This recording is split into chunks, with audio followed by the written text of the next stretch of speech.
Don Aldo Vázquez, usted, ha sido ministro de Justicia. Sí. ¿Esta situación comparte los criterios o tiene un criterio distinto? Bueno, en primer lugar, un gusto estar con ustedes y especialmente con mi amigo muy estimado, el doctor Solari. Como amigo, faltó eso en la presentación. Sí, con quien además compartimos una misma visión humanista y cristiana de la política. Pero en esta ocasión me permitiré discrepar de su perspectiva. Válido y democrático, eso es importante. El artículo 129 de la Constitución es inequívoco. Más allá de cualquier acuerdo de la Junta... hoy día toda la mañana. Así es. Más allá de cualquier acuerdo de la Junta de Portavoces, el artículo 129 de la Constitución establece la potestad de los ministros de Estado de participar de los debates en el Pleno. Sí. La única limitación es que no pueden votar, pero pueden participar, de modo que, desde mi punto de vista, no hay tal infracción constitucional, sino por el contrario, lo que llama poderosamente la atención es que se hayan cerrado las puertas del hemiciclo para impedir que los ministros puedan acceder al Pleno. Para usted eso, por otro lado, ¿sería una infracción contra el ministro del Sol?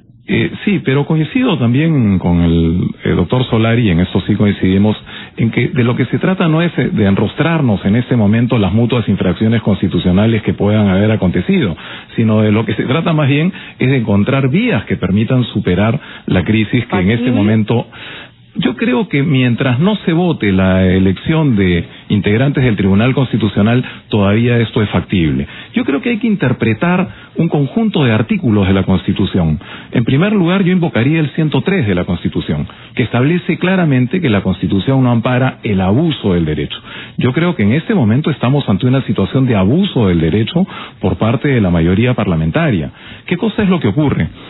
La figura del abuso del derecho lo que supone es que yo puedo ejercer mi derecho y por supuesto que el Congreso de la República puede ejercer su derecho a designar integrantes del Tribunal Constitucional, pero lo que no puede es atropellar otros derechos. Al hacerlo, no puede atropellar, por ejemplo, el derecho de la ciudadanía de acceso a la información, de transparencia, de imparcialidad respecto de los magistrados del Tribunal Constitucional. Y entonces, en ese contexto es en el que es legítima el pedido de confianza del Ejecutivo en relación a la norma que pretende modificar, que se puede discutir. Yo concuerdo en que la propuesta de modificar la ley orgánica del Tribunal Constitucional puede discutirse, puede perfeccionarse, pero no creo que...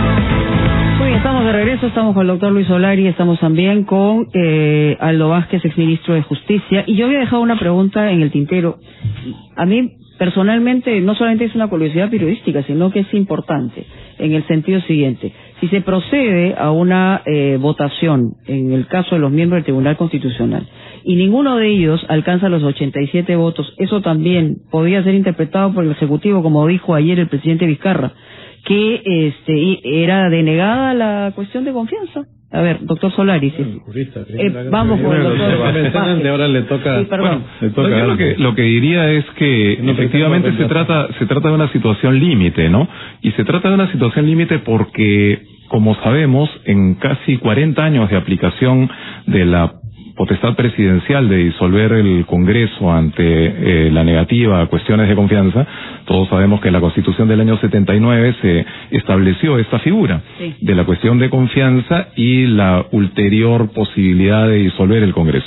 No se usó con la Constitución del año 79. En esos 18 meses se ha usado 4 veces. Esta sería la cuarta. La cuestión de confianza sí se ha usado, pero lo que no se ha usado es la posibilidad de disolver el Congreso. Porque no se negó dos cuestiones seguidas. Así es. O 3 con la Constitución del 79, ¿no? Entonces, no ocurrió con la Constitución del 79 y no ha ocurrido con la Constitución del 93. Entonces, nos falta un marco, nos faltan precedentes.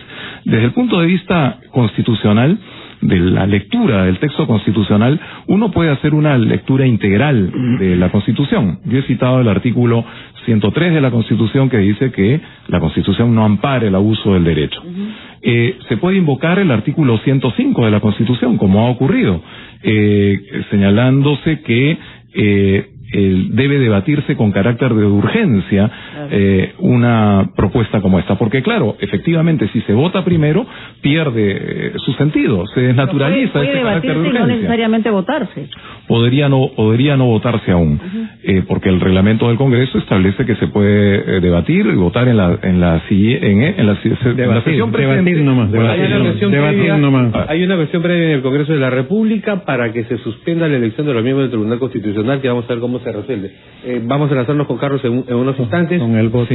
Sí, pero el tema de fondo también, doctor Vázquez, era precisamente y consultábamos esta mañana sobre si se puede hacer una interpretación del tipo como no han debatido, yo doy por denegada la cuestión de confianza. Permíteme, Ricardo, esto es también accidentado como la sesión de esta mañana. Vamos con Carlos Villarreal. Se retoma la pregunta que hicimos inicialmente. Entendemos que esto puede ser interpretado por el Ejecutivo como que ha sido denegada la cuestión de confianza, pese a que se debe ver o esta tarde o en el momento que lo disponga el presidente del Congreso. El presidente de la República fue muy claro ayer, es decir, si es que no se somete a votación rápido, mi cuestión de confianza, la doy por denegada. Entonces se supone que debería... Desde el punto de vista jurídico constitucional, ¿es una afirmación política la del presidente o factible dentro del marco? Yo empezaría, no sé, por el doctor Solari. Bueno, el intérprete máximo de la Constitución es el Tribunal Constitucional. Y para los que se han olvidado, la primera atribución del Congreso incluye la interpretación de la ley. O sea, por ejemplo, cuando hay problemas de interpretación del reglamento del Congreso, con mayor razón, el intérprete de esa ley es el Congreso de la República, ¿no? Lo que pasa es que aquí no hay costumbre. En otros países, cuando hay esa atribución, hay conflictos en los que acude al Congreso para que diga, esta ley quiere decir esto, quiere decir eso otro. Y el Congreso se pronuncia. Entonces, en este caso, una cuestión de confianza necesita ser votada. Si no ha sido votada... Y debería ser votada hoy. No necesariamente, porque el Congreso dispone que la cuestión de confianza se ve en la sesión que se presenta o en la siguiente. Se debate, pero no dice cuándo se vota. Y precisamente no dice cuándo se vota, a diferencia de la de censura, que sí tiene fecha límite de 10 días para la votación. Esto es precisamente para que los gobiernos no hagan abuso de la cuestión de confianza. Entonces el Ejecutivo no podría interpretar que ha sido denegada. No debería interpretar, porque se interpreta inmediatamente el Congreso activará la demanda de competencia y esto irá al Tribunal Constitucional. Aldo. Sí, yo creo que este es un tema que no es exclusivamente constitucional, es evidente, es un tema además político. Y la política, como sabemos, es el arte de lo posible, ¿no? Correcto, pero ahí, se limita a través de una constitución, ¿no? Así es. Lo que ocurre es que, como decíamos en intervención anterior, no hay precedentes. Y por otro lado, la Constitución no es explícita en ninguno de sus artículos respecto... interpretable. Desde mi punto de vista es interpretable y hay, por supuesto, márgenes en un sentido y en otro. Yo sí creo que la cuestión de confianza tiene que ser votada ya. Y tiene que ser votada. Así es. Y debe ser votada, vuelvo a discrepar cordialmente con mi amigo Lucho Solari, pero el artículo 82 del reglamento del Congreso señala expresamente que la cuestión de confianza debe ser debatida y votada. Pero si le dan en la misma confianza, sesión o en la siguiente. O sea, ya teniendo un miembro del Tribunal Constitucional elegido por 87 votos de acuerdo a lo que señala la ley, pero en la tarde, a las 4 de la tarde, se vota la cuestión de confianza y le dan la confianza, ¿no? Para hacer algunos cambios dentro de la ley orgánica del procedimiento de elección de los miembros del Tribunal Constitucional. ¿Cómo se interpreta eso? Yo creo que debe sopesarse. En ese contexto debe sopesarse si es que hay una voluntad de la mayoría parlamentaria para discutir los cambios en la ley orgánica del Tribunal Constitucional. Me parece que tendríamos que abrir una suerte de cuarto intermedio en el debate político para ver en qué términos se realiza esto. Yo creo que hoy día hay, por supuesto, una exigencia de la ciudadanía para llegar a ciertos consensos básicos, ¿no? Pero claro, eso depende de la voluntad de las partes. Se ha elegido a un integrante del Tribunal Constitucional. Incluso podría plantearse en ese momento el volver a votar, el propio reglamento del Congreso plantea la posibilidad de revisar una votación en relación al magistrado elegido. Bueno, recordemos que en el 2007-2008 ya incluso se había votado la designación de un magistrado del Tribunal Constitucional, el señor Javier Ríos, y sin embargo, como aparecieron, era otro contexto, es verdad, aparecieron unas fotografías publicadas, me parece, por la revista Caretas, en donde se encontraba con el señor Agustín Mantilla, incluso votada, ya se dejó esto sin efecto, ¿no? O sea, esto podría generar eventualmente algo que no está escrito en piedra. Así es, yo quiero creer, pero una vez que el presidente dice se pide dispensa de la aprobación del acta para ejecutar los acuerdos, una vez que el presidente ha dicho eso y se vota, porque si se vota ya está votado, ya no se puede presentar reconsideración. Es verdad, la oportunidad es ahora. Okay. Ya no se puede, ya pasó. Ya fue. No sé si se ha aprobado el acta. No, él ha dicho sí, ya se dispensó, Fue el último acto antes de levantar la sesión, entonces ya no se puede para retomar a las 4 de la tarde y ver el tema de la cuestión de confianza. Bueno, recordemos, modifica la forma en que se elige a los miembros del tribunal. El procedimiento, ¿no? De la ley orgánica. De la ley orgánica, ¿no? No, modifica la composición de los que van a escoger a los candidatos. Y también cómo se presentan las candidaturas y cómo se vota. Es un artículo de la ley orgánica del Tribunal Constitucional. Pero es un artículo que viola la proporcionalidad en las comisiones, que es un principio del Parlamento que aparece. El Congreso, ¿cómo va a conformar esa comisión? Claro. Y hay un principio de proporcionalidad para todas las comisiones que ya aparece en el reglamento del Congreso. Hay declaraciones de la vocera de Nuevo Perú, quienes han estado muy activos durante toda la mañana en el Congreso.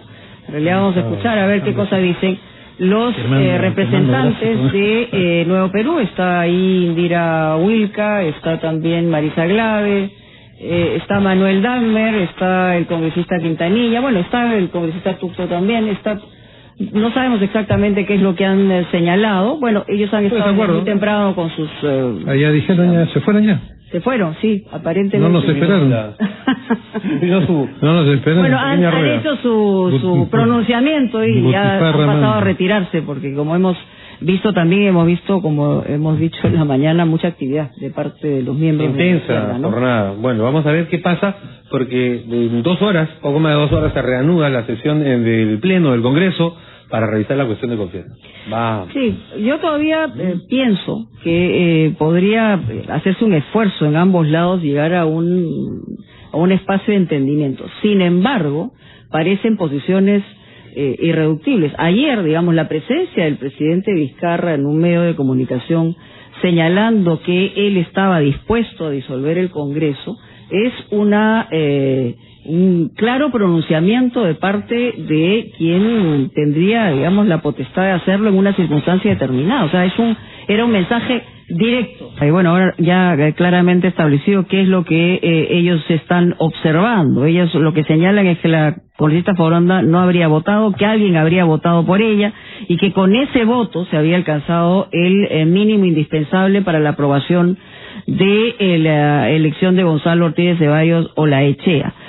Finalmente, la señora Foronda dice que se ha ido a presentar una denuncia en ese sentido. Habrá cámaras, habrá que determinar si efectivamente eso ocurrió, porque nadie puede votar por otro. Aunque sí es verdad que un congresista puede enviar a otro, a un accesitario, entiendo, a votar, eso, o me corrigen ustedes, o simplemente pues tiene que ser en primera persona la votación. Y en este contexto con mayor razón, o sea, cada congresista tiene un solo voto y tiene además tiene el botón para marcar ahí, si alguien lo hizo en su lugar. Pero el tema es muy simple, la votación que aparece en el tablero se imprime, y en la impresión aparece, y ahí aparece claramente, si no es que ya se borró el tablero y ya no. Todo el mundo tiene la votación impresa. En el impreso aparece si ella está parada en el hemiciclo. Pero lo que importa no es el impreso. Lo que importa en este momento es si ha habido o no suplantación, que es lo que se está denunciando. No. Lo que pasa es que ya Foronda ha sido suplantada por otro. Lo que pasa se ha votado en su lugar. Evidentemente estamos ante una postura delictiva. Lo que pasa es que si ya no tienes el tablero, tienes que recurrir al impreso. Si en el impreso aparece ella votando y ella no está en su escaño, es obvio que alguien es. Eso es básicamente lo que hay que el impreso te dice así. El Congreso tiene que quién estuvo ahí. Claro, pero el impreso es el que te dice de la votación del tablero, y aparece en verde el de Marilena Foronda, y evidentemente ella estaba abajo, no votó. No, y la conducta de la congresista Foronda evidencia que ella no habría votado. Lo que pasa es que después de que se cierra la votación, hay que determinar exactamente en el momento de la votación que estaba o no estaba en su después de que se cierra la votación en el tablero, hay otros congresistas que siguen votando. Fulano verde, fulano rojo. Entonces, al final, el fulano verde, el fulano rojo, eso es lo que sale en el impreso. Está Joana Castro precisamente en la PCM. Joana, cuéntanos. Mónica, ¿qué tal? Buenas tardes, gracias. En directo. El presidente Martín Vizcarra se reúne desde hace aproximadamente una hora con su gabinete ministerial. Esta es una sesión de Consejo de Ministros extraordinaria y hace tan solo unos instantes acaba de ingresar Clemente Flores y Jorge Meléndez, miembros de Peruanos por el Cambio. Además, hay otras autoridades que están circulando por el Jirón Ancash con dirección hacia el cercado de Lima. Es un proceso en el cual una comisión propone a una lista de juristas sin haberse reunido con ellos. Pero, por favor, un segundo para procesar eso. Estamos votando por una lista recomendada por una comisión que no se ha reunido con los recomendados. Congresista Alberto de Belaunde, que en estos momentos está en el Jirón Ancash dirigiéndose también hacia el Palacio de Gobierno. Escuchen. Eso no se ha dado en este proceso. Yo lamento por el señor Ortiz Ceballos, de quien tengo la mejor opinión profesional, pero ese es un proceso amañado, precipitado, y que no da ningún tipo de garantía. He visto una celebración de bancadas como la de Alianza para el Progreso al momento de conseguir los votos, y la verdad me ha dejado perplejo. Hoy es un día para celebrar en el país. Consideramos que hemos hecho nuestro mejor papel. Lo dudo. El Congreso ha dado un espectáculo lamentable el día de hoy. Yo espero que esto se revise porque además hay un cuestionamiento con el voto número 87 obtenido por el señor Ortiz Ceballos. Espero que se aclare por el bien del Parlamento. Y en su opinión, esta elección ya del primer integrante del CC... Se le pregunta sobre el primer integrante elegido del Tribunal Constitucional. Demuestra un rechazo a la cuestión de confianza planteada por el primer ministro. ¿Ha sido invitado por el presidente en estos momentos? No estoy aprovechando esta vía para caminar para allá.